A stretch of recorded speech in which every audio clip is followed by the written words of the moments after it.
Chosen has really put a wrench in the leveling plans that we all had after Galaxy stopped inflating our poor econ. Unlike real life, in TFT the economy has become healthy again. Playing around Chosen has changed how we have to level compared to the other set mechanics that didn't really influence the economy too much. Hey everyone, and welcome back to another ProGuides TFT video. Today we're going to be talking about leveling. Yeah, just that. It's a pretty complicated subject in this set, and if you want to take out the Chosen mechanic, which of course influences it, you should be able to learn a lot about some evergreen leveling rules. We will focus more on the power leveling playstyle, since reroll playstyles are mostly about getting to 50 gold at the level you want to slow roll and then just roll excess gold until 3 stars. We will spend some time on each level and outline basic decision making points you face and should consider for everyone. Positioning, items, and scouting are still important, but leveraging leveling on top of that will help you guys make the most of your golden items, as well as you formulate a game plan. Before we dive on in, I just want to let you all know that we have a Discord community and a new subreddit that is growing really fast. We have you to thank for that, and we really want to continue building our community and helping you be a part of it.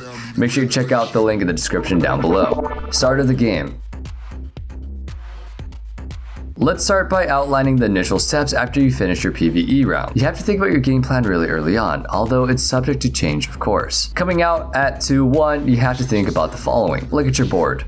Is it something that you can contest the lobby for a win streak? For example, do you have a couple of 2 stars or a good Chosen, or 3 cultist opener? These are good indicators as they're not only strong early, but they have room for improvement trait-wise, like getting mages in or assassins. How much gold do you have? If you are at 10 gold, committing on a loss streak might be the play. More decisions come in at 2-2. Did you lose the 2-1? And if you did, there are 2 paths for you. Either commit to the loss streak and play open fort without leveling, or just scout to have a weak board. Turn it around because you got upgrades in the shop and chase a 4 win streak, thus leveling to 4 if you haven't. Finally, look at your items. Having good all-around great items like Ginsu's or Sunfire will greatly increase your chances for a win streak, especially if you have a Chosen that can carry them well. For example, a Garen or a Maokai with Sunfire. All those variables should be considered at the start of the game to help you make a decision about if you want to get to level 4 naturally or not. As we mentioned before, the Chosen mechanic is always a consideration since you have 60% chance for a 2-cost Chosen at level 4.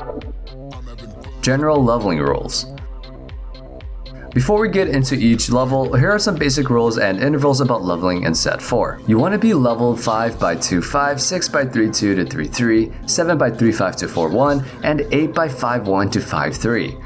Of course, this is assuming that you're playing to get to level 8 and not doing a slow roll comp. Leveling and crippling your economy is fully not worth it, unless it's for level 9 and an extra unit means the difference between the first and second, or top 4 versus bottom 4. In this meta, it's always worth leveling and being left with 30 plus gold from level 6 onwards. Rolling down to 10 gold at level 8 to stabilize, and then finding your 2-star forward cost carries is okay, but never go below that. For example, you want to say goodbye to your potential level 9. Roll downs interact closely with the leveling. The amount of rolling down you do upon leveling directly affects your potential ability to hit that next level. This is very simple to understand, as the math behind gold gain is really simple if you sit down and math it out. A good general indicator is to roll down to 30 gold when you decide to roll down after slow leveling. The levels where you usually roll down are 7 and 8 for different reasons. You roll down at 7 for potential 4-cost Chosen, which can be a major game changer, especially if you're losing. You can also get crucial upgrades for your 3-star units. You roll down at level 8 to upgrade your 4-cost units, have a better chance for legendary units that your comps can use,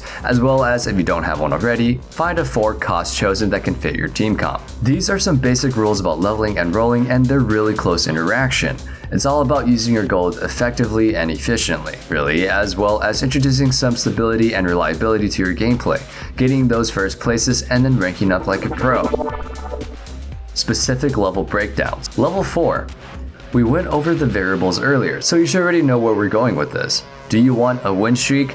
Level to 4 at 2-1 or 2-2. Did you decide on a loss streak? Let it naturally level by 2-3. If you haven't gotten 10 gold at 2-2, it may not be worth the loss streak. If you actually find a good Chosen at 2-2 after losing 2-1 and have a good chance for a win streak, do not hesitate to level up. With 10 gold, it's usually not worth leveling, and going on a loss streak will net you massive amounts of gold. Level 5. This is where the 3-cost Chosen can start appearing. You will usually level to 5 after Carousel at 2-5. This goes with lose streaks as well as sometimes if you feel like you have a strong enough board that can win the next two to save HP. Do not blindly level here when fully committed to a loss streak. If you are committed, make sure that you lose the next two matches. If you are afraid of losing to Crumbz, you can level and buy a unit at 2-7, even losing Econ. If you haven't chosen, however, you are most likely beating those Crumbz. Level 6. Things get a little bit more streamlined from here on. Same as the last set, level 6 is best at 3-2 on almost every situation. If you are really low rolling and cannot find anything decent to put in, sometimes 3-3 or even 3-5 are okay if you are really low rolling and cannot find anything decent to put in. Don't prolong it any more than that though. Level 6 is kind of transitional, as chosen chances don't really change too much, and roll chances aren't that different from level 7. However, if you're playing a slow roll at 6 comp and have given up on going for 9 for the most part, this is where you opt out for leveling and start rolling.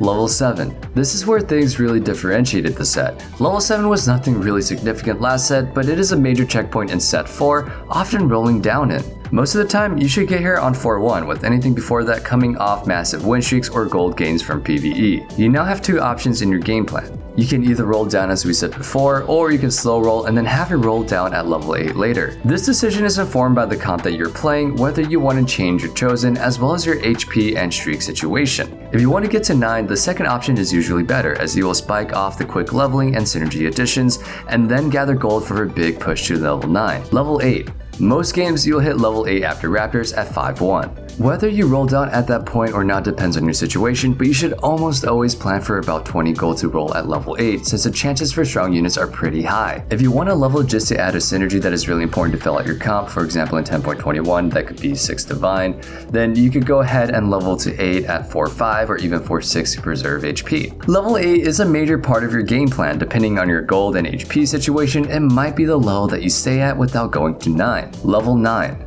Most games you may not even see a level 9, but if you do, it's probably at 6-1. You need to actually make the conscious decision to save up gold and usually sacrifice HP to get there, so it's kind of expensive. To help you with the decision, here are some reasons that you might want to go for 9. You're playing a comp that caps at 9, like 9 Warlords, Cultists, or Elderwood. You want to roll for very important legendaries, and level 9 has the best chances. Even rolling 15 gold at 9 is insane, as you will see legendaries in almost every single shop.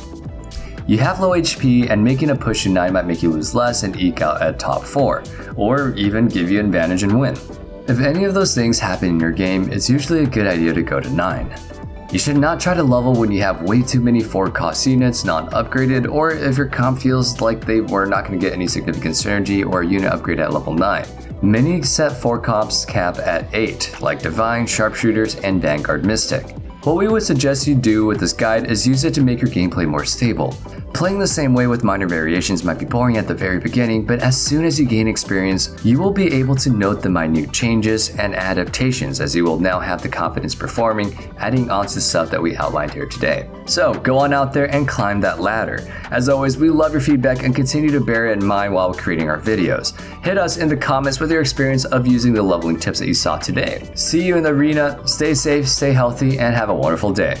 Peace.